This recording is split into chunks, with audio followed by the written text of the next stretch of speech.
If you think you're lonely now, wait until tonight.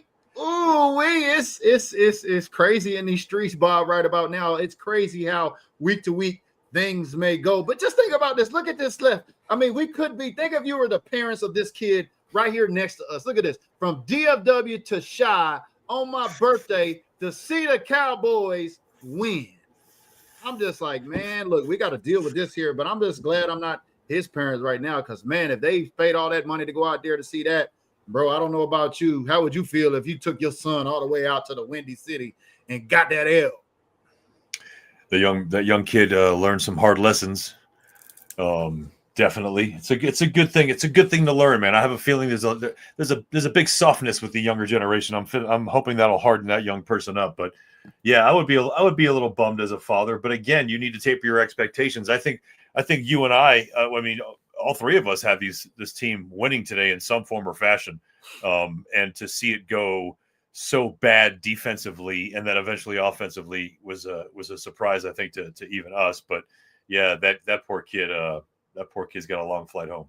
Hey, man, I was fortunate to go to Dallas last week and carry home a dub. But, man, I know a lot of Cowboy fans that were boots on ground and went to the Windy City. Shout out to my guy, Big Bros Barbecue, Cowboys Life Family. I know they were out there. It sucks to have to carry back a loss. But, man, I think we got bigger fish to fry in Frisco, Bob. After today's game, I think the secondary is completely toast. I said it at the halftime show. Maybe me and you should catch a flight to Frisco, get our jerseys on, and go try out for the secondary. I'm down. I'll tell you what. I'm not. I can't tell you that I'm not going to fall down, because sometimes the field's a little wacky and wet. But I think we talked about this even in preseason. We were talking about this, guys. Listen, go back and research, man. It's one of those things. You don't just get to come back early from an ACL injury and be 100% like you were. He's been through a couple, I think, and it's a bad thing. But unfortunately, I think that's the reason why he felt like he was disconnected a little bit from the team, because the team felt like they were distancing themselves a little bit from Diggs. And I think there's a reason why. He chose his form of rehab, and it's probably backfiring on him right now, coming back too early. I feel like most of us said he shouldn't have been back till week 4 or 5, but lo and behold, he wanted to come back. And I don't really know what's going on whole with the defense, but I can tell you right now that our cornerbacks that were stars at some point, that have the record for pick sixes, they're no longer what they were, and you got to work on that. I don't know if it's more coaching or more players or more both at the same time. But, I mean, I'm starting to look at my 10-7 predictions like, man, maybe Vegas knows something we don't know. Vegas moved the line once we got the Kenny Clark trade from 7 to 7.5, missing the playoffs. And after today's game, I mean, even though Green Bay lost to Cleveland today, which was a big wow, I mean, Cleveland really showed up today on that game, if you're tracking, because we got Green Bay next Sunday night at home with Micah returning as a Packer. Man, we got bigger fish to fry. I don't know. Jerry needs to use those picks. We need to use some of that $30 million in salary cap money this weekend. Jerry, I know you open for business. Clearly, we need some groceries in this secondary. It's getting dire right now. And again, any given Sunday, we saw today a bunch of weird games. I think we all understand that, but we also understand that we don't really like seeing our team, the Dallas Cowboys, in rebuilding years. And we're in that right now, guys. We talked about this too, man. The expectations need to be tapered, man. This is not a team that has been like this for years. We were one of the worst teams last year in offensive production. We're much better this year. We're doing a lot of stuff, but it's a rebuild. And the rebuild, unfortunately, means we might have hired a defensive coordinator from a team that was the Chicago Bears that historically have sucked recently.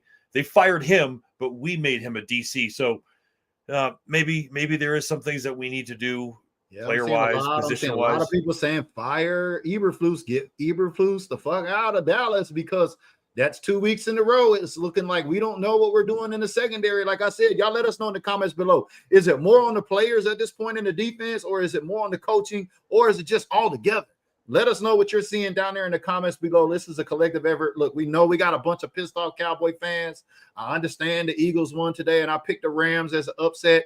Okay, that's fine. If the Eagles fans want to come in and pop your shit here tonight, that's cool. That's cool. Come on in. You know, we could talk about it. But look, let's keep it football. Let's keep it respectful. But let us know in the comments. Is it more on the players or is it more on coaching? Because I don't know it sometimes. Look, you can get mad at Philly all you. Matter of fact, you should. We as an organization should be really pissed off at Philly because they're doing it right.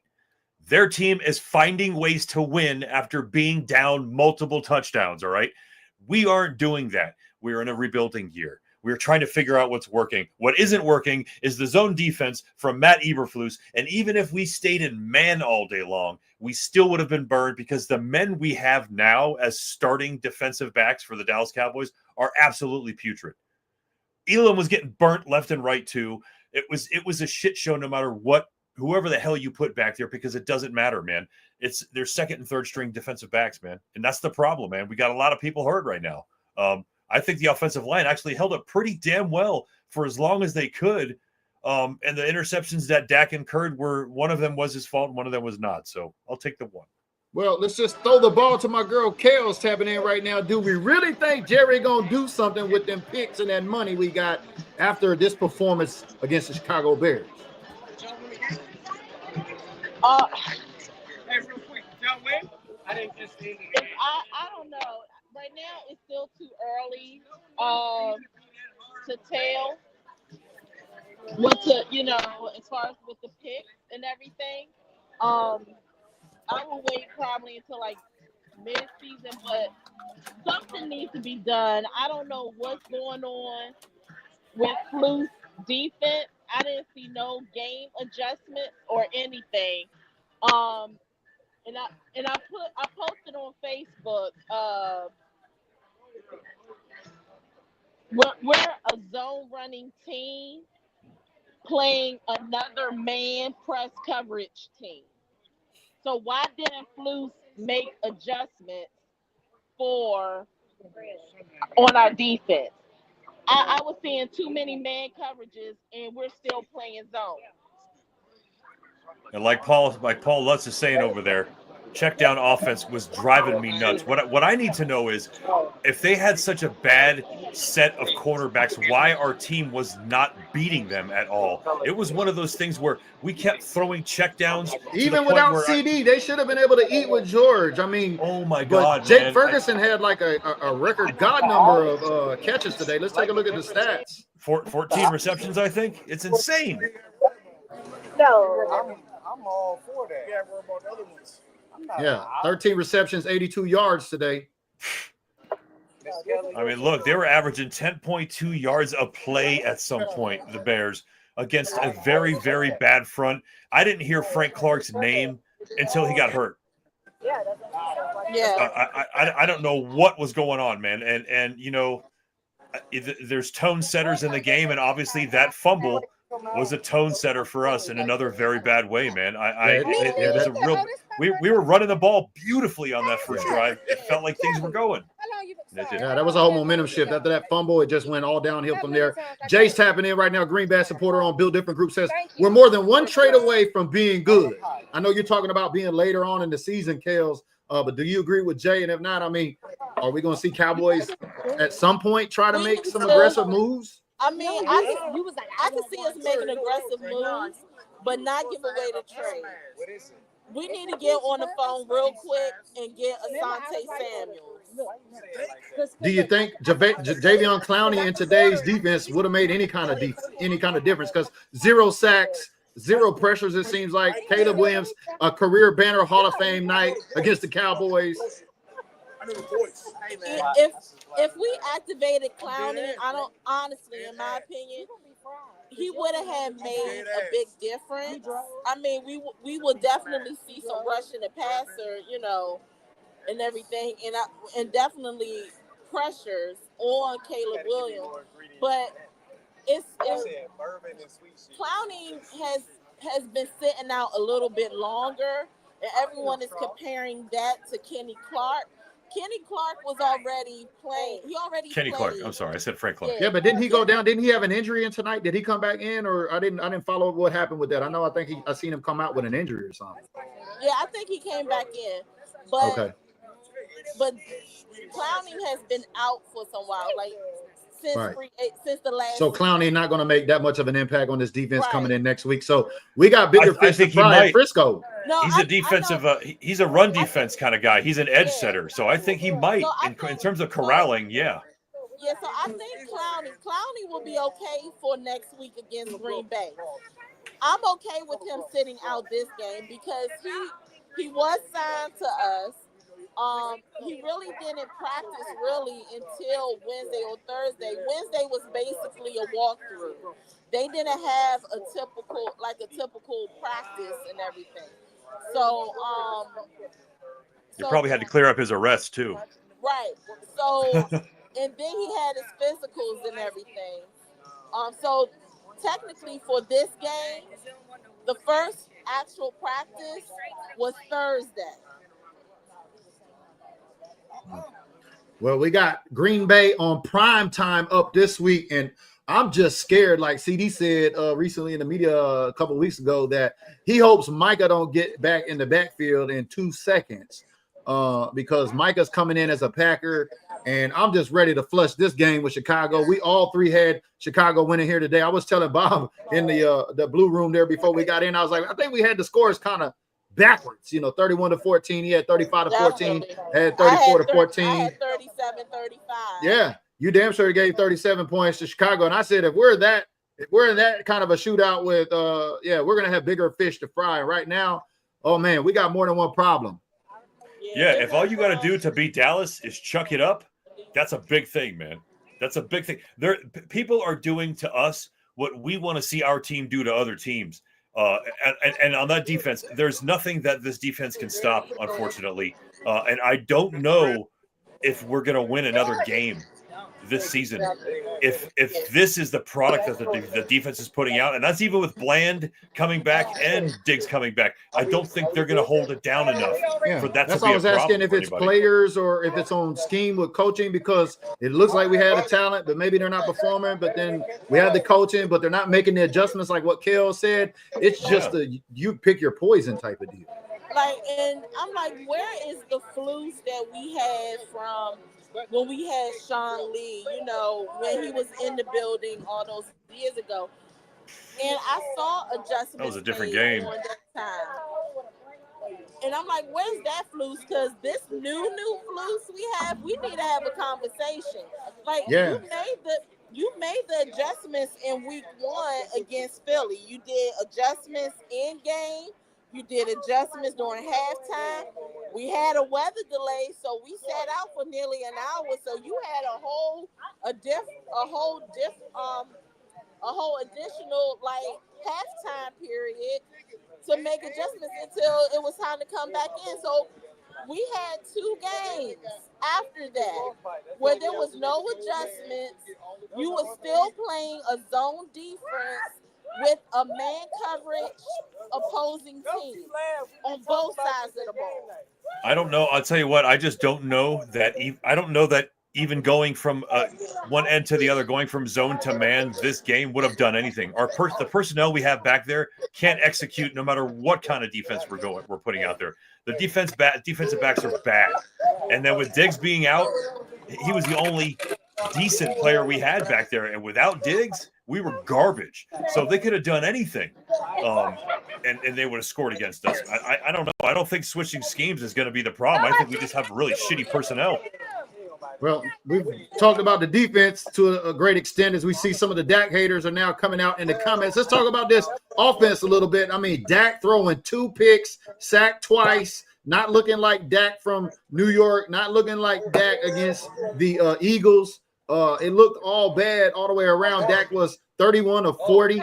I think we talked about it in the pregame. Hopefully Dak didn't have to put up 50 passes, but 31 of 40, 251 yards, only 1 touchdown. Especially with CeeDee Lamb going out, that was critical. But I thought, maybe with George Pickens, we could still survive without CeeDee Lamb. But Dak throwing 2 picks, the dink and dunk Dak, the check down Dak, whatever you want to call him, he definitely don't look like the Dak from the first 2 games. How do y'all feel about this offense moving forward? Only thing I can say is it looks like the run game is still there. I think the only reason he checked down is because he had to check down, and that's the real sad thing about this, bro. We're not talking about Dak saying, "Oh, I don't have the arm strength to get it to the second level." That's not what the case was. They were being shaded, they were being covered on everything. We were outclassed from the very beginning of this game, and Dak did everything he could in order to make sure that he didn't make bad throws. So that's why he checked down the entire game. And I'm gonna tell you, the issue that I'm having is on that right tackle. We got to figure out what to do with Terrence Steele.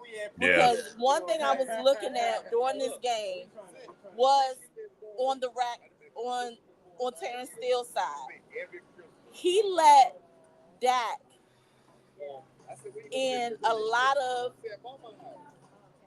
situations that Dak should have not been in.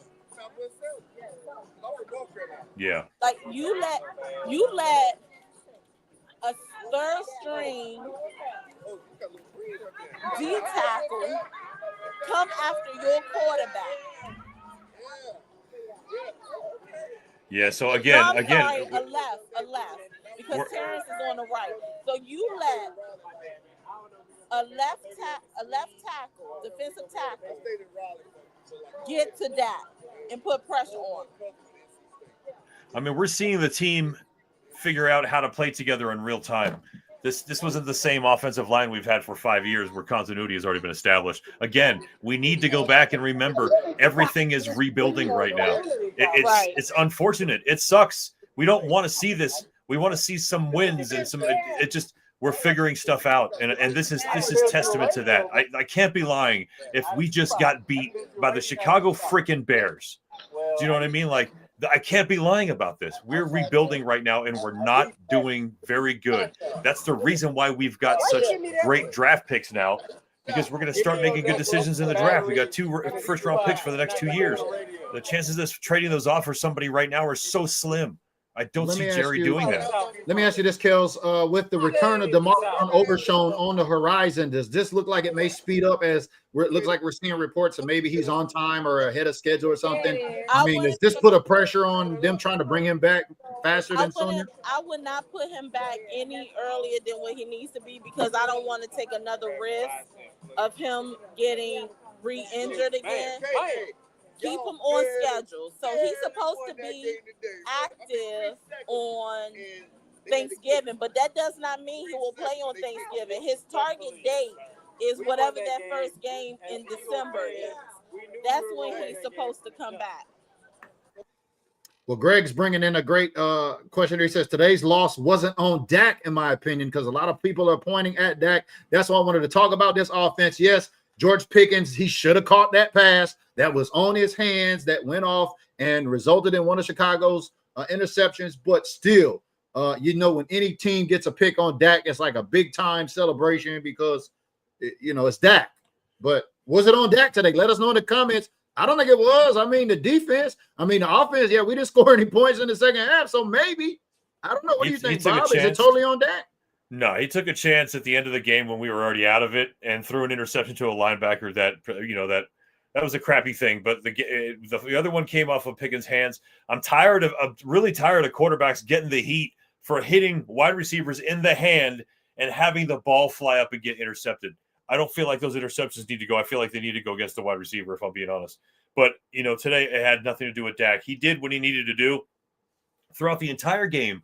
When we at least had a chance, he was making smart decisions. And the unfortunate truth and reality was the only smart decision we had was checkdowns all friggin' day, because all of our receivers and tight ends were open unless they were staying low, which is what Ferguson did. Well, I mean, Trey's, I know you just talked about this, but Trey, I don't know if he was paying attention or not. His Dak either holds the ball way too long or checks it down. But I think you were giving some context on why maybe Dak was checking it down so much today.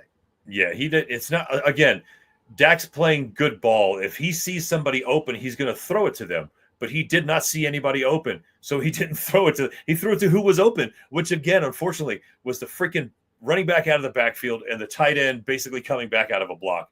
And I for one, am just so tired of seeing screens from the wide receivers in this on our team. I'm so tired of it. We don't run enough motion out of that formation to make those effective, and it just seems like, unfortunately, we have to do gadget shit. Like make our starting wide receiver one do an end around or get a handoff and hurt themselves. Like that shit needs to be out of there. That play needs to be gone, and we need to stop doing that with CD.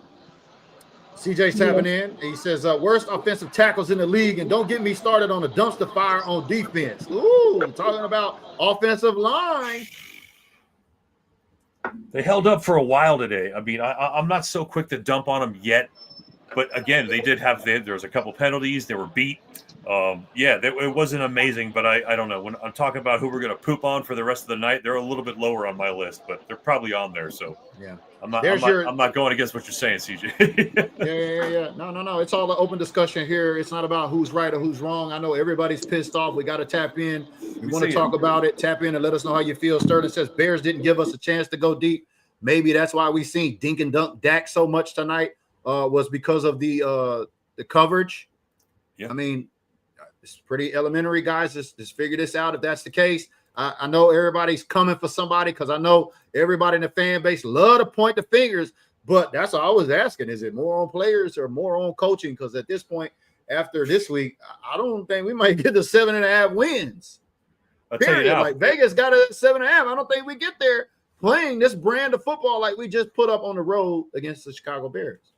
If we like to talk so much about, we won as a team and, everybody contributed to this win, then we damn sure today have to make sure that everybody is on the hook for this loss.